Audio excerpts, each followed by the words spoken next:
그럼 우리는 8월 23일, 9월 18일 이 두 날짜를 꼭 메모해 놓고 폭발적인 상승장이 어떤 모습으로 다가올지 생각을 해봐야겠죠.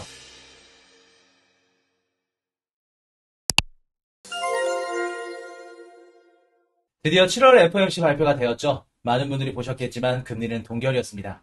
개인적으로 금리 인하가 나왔으면 좋지 않았을까 하는 생각을 했었는데 역시 호락호락하지 않는 것 같아요. 하지만 아직 실망하기는 이릅니다. 앞으로 금리를 인하할 수 있는 FOMC 일정은 총 3번이 남았네요. 9월 18일, 10월 30일, 그리고 12월 11일. 9월 18일 날 올해 첫 금리 인하가 나오기 전에 우리는 8월 23일 잭슨홀 미팅을 먼저 살펴봐야 됩니다. 잭슨홀 미팅은 매년 8월 셋째 주 또는 넷째 주 목요일에서 토요일 날 개최가 되고요. 전세계 중앙은행 총재들과 정책 입안자, 학자 등 약 70개국 대표가 참석하는 가장 큰 행사입니다. 특히 여기서 금리 전망과 노동시장 평가 등 앞으로 글로벌 통화 정책에 대해서 이야기를 다루기 때문에 주식이나 코인 투자자들에게는 굉장히 중요한 이벤트죠. 이 행사에서 우리가 지켜봐야 될 부분은 크게 두 가지입니다. 5년마다 바뀌는 연준의 통화 프레임워크가 어떻게 바뀌는지와 9월달 FOMC에서 금리 인하에 대한 가이던스를 주는지에 대해서 면밀히 보셔야 됩니다. 첫 번째로 5년마다 바뀌는 연준의 통화 프레임워크인데요. 연준은 5년마다 왜, 언제, 어떻게 금리를 올리거나 내릴지에 대한 판단 기준을 정합니다. 가장 최근에 설정한 기준은 20년도 8월 잭슨홀 미팅이었죠. 그 당시 연준은 평균 물가 목표제를 도입했습니다. 미국은 2010년대 내내 물가 상승률이 2%를 계속 밑돌아서 디플레이션 우려가 커져가고 있었죠. 인플레이션이 오히려 낮으면 기대 인플레이션도 하락하면서 경기를 침체시키기 때문에 미국 입장에서는 적당한 인플레이션을 원했습니다. 적당한 인플레이션은 소비 경제가 좋다는 것을 의미하고요. 그 적정선의 인플레이션을 평균 2%로 설정해서 한동안은 초과해도 놔두겠다라고 설정한 것이 평균 물가 목표제였죠. 아마도 이번 잭슨홀 미팅에서 통화 프레임워크를 전면 수정한다고 하면 평균 물가 목표제부터 변화될 가능성이 매우 높을 겁니다. 현재 2%에 대한 기준이 너무 애매모호하기 때문에 이 기준점을 정확하게 다시 잡으려고 할 거예요. 두 번째는 주식 코인 투자자들이 간절히 기다리는 금리 인하에 대한 가이던스입니다. 최근에 연준 이사 중에 한 명인 쿠글러 이사가 조기 사임을 하면서 8월 8일부터 새로운 연준 이사가 부임을 해야 되는 상황이 벌어졌죠. 최근까지 트럼프 대통령은 파월 연준 의장의 늦은 금리 인하에 대해 불만을 계속해서 표출하고 있었고 올해 가을부터 차기 연준 의장 후보를 찾는데 집중하겠다고 언급을 했기 때문에 아마도 쿠글러 이사의 빈자리는 차기 연준 의장 혹은 트럼프 최측근 인물이 올 가능성이 매우 높을 겁니다. 이번 7월 31일 FOMC에서 금리 동결 결정에 월러 이사와 보잉원 이사는 반대표를 던졌습니다. FOMC에 참여하는 연준 내부위원 2명 이상이 파월 의장의 결정에 반대표를 던지는 경우는 1993년도 이후 32년 만에 발생하는 사례죠. 지역 여느 총재들이 연준 의장과 뜻을 달리하면서 반대표를 행사하는 사례는 과거에도 많았지만 연준 이사의 내부에서 이탈표가 생기는 건 이례적인 일에 해당합니다. 게다가 이번 쿠글러 이사 빈자리에 트럼프 쪽 연준 이사가 들어온다면 이제 총 3명으로 늘어나는 셈입니다. 연준 이사의 7명 중에 3명이 금리 인하를 요구한다면 아무리 파월 연준 의장이어도 금리 인하 방향으로 우회할 수밖에 없을 겁니다. 즉 현재 9월 18일 FOMC에서 금리 인하 가능성은 매우 높아지고 있는 상황입니다. 8월에서 9월에 발표되는 물가지표가 둔화되고 둔화된 고용지표가 발표된다면 아마도 8월달 잭슨홀 미팅에서 금리 인하 가이던스를 던져줄 가능성은 더더욱 높아질 겁니다. 그럼 우리는 8월 달에 발표되는 미국 물가지표와 고용지표 그리고 쿠글러 이사 후임으로 어떤 연준 이사가 오는지를 잘 살펴봐야겠죠. 추가로 연준이 금리를 인하할 수밖에 없는 이유가 또 있습니다. 빠른 속도로 냉각되고 있는 미국의 고용시장인데요. 이번에 7월 달 미국의 비농업 고용지표가 발표가 됐죠. 월가 예상치가 10만 개 안팎이었는데 7만 3천 개밖에 안 되는 고용이 증가를 했습니다. 이보다 더 심각한 건 5월달 고용이 기존 14만 4천 개에서 1만 9천 개로 하향 조정을 했고요. 6월달 고용은 기존 14만 7천 개에서 1만 4천 개로 하향 수정을 했습니다. 지난 5월에서 6월 2달간 없어진 일자리 개수만 무려 25만 8천 개라는 점이죠. 가장 최근 3개월 평균 고용 창출 개수는 3만 5천 개 정도 된다는 건데 현재 실업률 기준 비농업 고용 지표는 매달 최소 10만 개에서 15만 개는 발표돼야지만 건강한 고용 시장을 할 수 있습니다. 즉 우리가 건강할 줄 알았던 미국의 고용 시장이 생각보다 좋지 않았다는 점이죠. 게다가 이번 7월달 고용 지표를 세부적으로 보았을 때 일자리가 생긴 업종은 대부분 헬스케어, 사회복지 등 경기를 타지 않는 저임금 일자리에 해당합니다. 즉 경기를 타는 업종은 감소하고 경기를 타지 않는 업종만 증가를 했다는 거죠. 연준이 금리 정책을 결정할 때 가장 많이 보는 지표가 물가와 노동시장이죠. 현재까지 물가는 둔화하는 지표를 보여주고 있고요.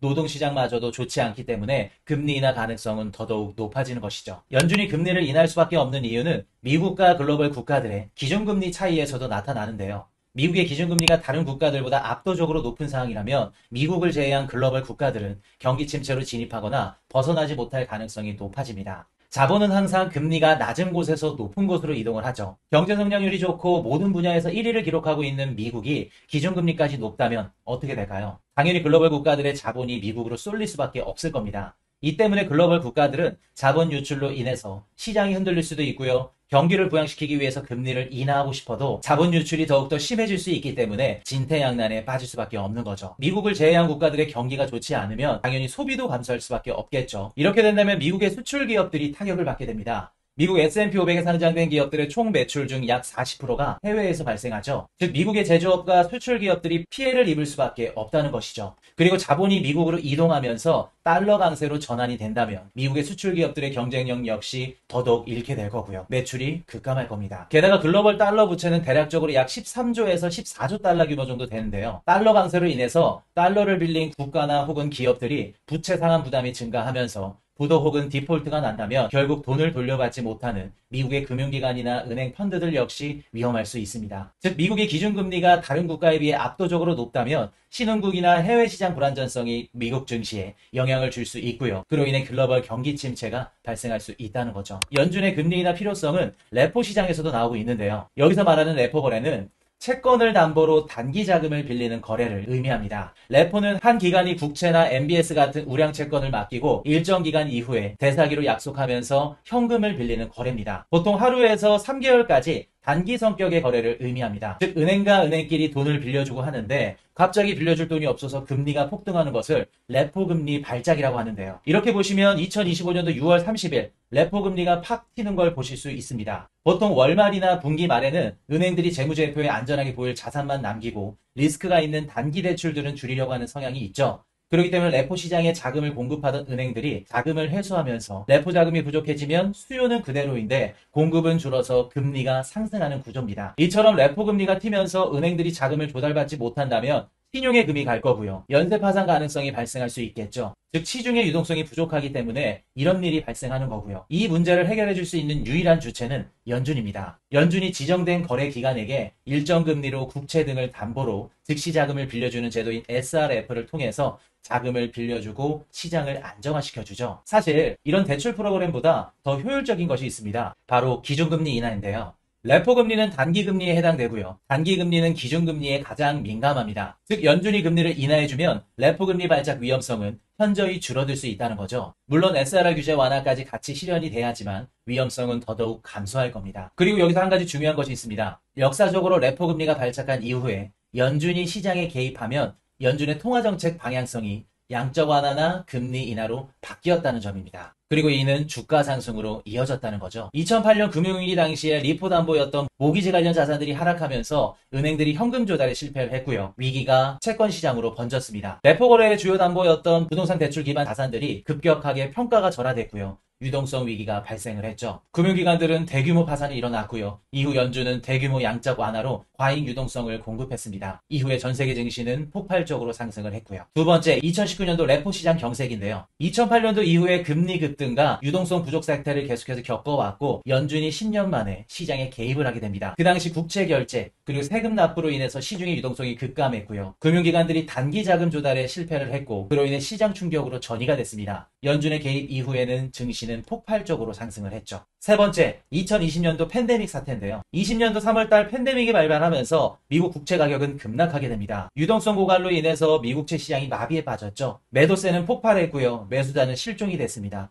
가격이 급락했고 채권 금리와 가격의 스프레드가 급등을 하게 되죠. 팬데믹 충격으로 인해서 주식 회사채 파생 상품들은 가격이 폭락했고요. 마진콜이 급증했습니다. 결국 연준이 개입을 했고요. 양적 완화와 SRR 규제 완화 같은 이런 유동성 공급 정책을 펼치면서 시장이 미친 듯이 상승을 했죠. 가장 최근에 발생한 레포 금리 발작은 25년도 6월 30일이었습니다. 불과 1개월 전이죠. 앞에서 세 가지 예시로 보여드린 만큼 시장의 충격이 크진 않았지만 우리는 한 가지 알 수 있습니다. 레포 금리 발작이 발생한 이후에 연준이 시장에 개입을 하면 양적 완화를 시작했고 이는 증시 상승으로 이어졌다는 점이죠. 우리는 한 가지 확실하게 알 수 있는 건 연준의 레포 시장 및 금융시장 개입은 필연적일 수밖에 없고요. 이런 시기에는 미국 주식이나 비트코인과 같은 위험성 자산이 폭발적으로 상승한다는 거죠. 사실 2024년도 9월달 첫 50bp 금리 인하를 시작한 이후로 자산시장이 폭발적으로 상승한 적은 단 한 번도 없습니다. 물론 24년도 11월에서 12월 트럼프 대통령의 기대감으로 인해서 한 달 정도 짧게 상승이 나온 적은 있었죠. 하지만 그 정도 상승 갖고는 금리 인하 이후에 폭발적인 상승이라고는 말할 수 없을 겁니다. 아마도 2025년도 첫 금리 인하가 시작이 된다면 그동안 움츠렸던 자산시장도 크게 반응을 할 가능성을 열어둬야 될 겁니다. 자, 그럼 이제부터 금리 인하를 하게 되면 우리 자산시장은 어떻게 되었는지 예전 사례를 한번 살펴볼까요? 첫 번째, 2019년도입니다. 미중무역 전쟁이 격화로 인해서 2018년도 트럼프 일기 당시 중국과의 무역 전쟁을 시작했고요. 미국의 경기가 급격하게 둔화되면서 연준은 2018년도 말 금리 인상을 종료했고 19년도 7월, 9월, 10월 총 3차례 금리 인하를 단행했습니다. S&P 500은 19년도 6월부터 이미 반등 조짐을 보이면서 19년도 7월 금리 인하 직후에 3개월간 10% 상승을 했고요. 연말까지 사상 최고치를 경신합니다.